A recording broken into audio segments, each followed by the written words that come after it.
Gökyüzüm güneşim belki bu Dayan ulan, dayan ulan. Ya Allah, geç otur. Xoşbəxt olasınız, xoşbəxt olasınız. Gəlin qız. Alqışla, sən alqışla.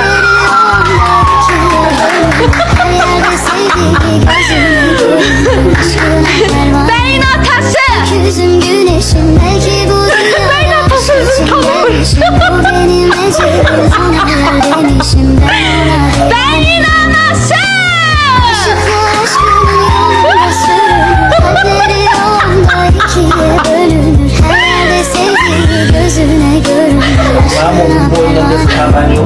Gözüm güneşim belki bu dünyaya aşk için gelmişim. Bu benim ecelim, ona yer demişim. Ben ona divaneyim. Gəlinin bacısı.